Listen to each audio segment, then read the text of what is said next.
ብዙ ጊዜ ሰው ግፍ ይሰራበታል። እንደዚች ልጅ ግን ግፍ የተሰራበት ያለ አይመስለኝም። ባይዘወይ ብዙዎቻችሁ ደብቃችሁ ነው እንጂ ተመሳሳይ እንደዚች አይነት ልጅ አይነት ነገር ብዙ አላችሁ። የተፈጠረም ወደፊትም የሚፈጠር ይሄ ነገር አመናችሁም አላመናችሁም ይደርስባችኋል። ከማታውቁት ሰው ጋር በአካል ከማታውቁት ሰው የምታወሩ ሰዎች ማለት ነው። ኦንላይን ካፈቀራችሁ ሰው ጥንቃቄ የላቸውም ሴቶች። ባይዘወይ እንነግራችኋለን እንጂ አትለወጡም።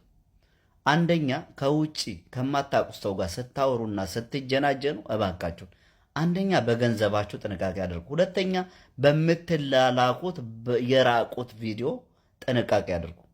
እና ምንድን ነው ሰው በመጀመሪያ ሊበላችሁ ሲፈልግ ምንድን ነው የሚያደርገው? መጀመሪያ ያደርግላችኋል። ፋሲካ እንደዚህ ነው የሆነችው። ከዚህ በፊት ማሂ የምትባለዋ ሌባ ምንድን ያደረገቻት? መጀመሪያ የማታስበውን ገንዘብ ስትሰጣት ነበር። የማታስበውን ስታደርግላት፣ በጎ ነገር ስታደርግላት ነበር። መጨረሻ ላይ ግን ዜሮ አስገብታት ነው የሄደችው። እና እቺ ልጅም እንደዚህ ነው የሆነችው። ይህ ልጅ ፍቅረኛሽ ነኝ ብሎ ባልሽ ነኝ ብሎ አይዲ ያሰራላት፣ ሱቅ ከፈተላት።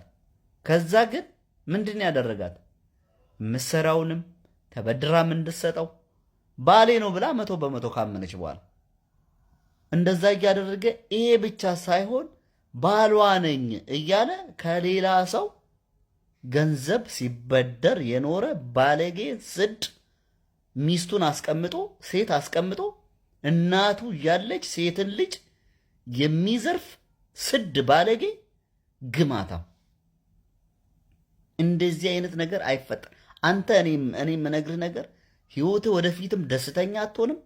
ህይወትህ እንደተበጠበጠ እንደምትኖር እቺ ቃሌ ናት፣ ምላሴ እየነገርኩን። መቼም ደስተኛ አትሆንም አንተ ባለጌ።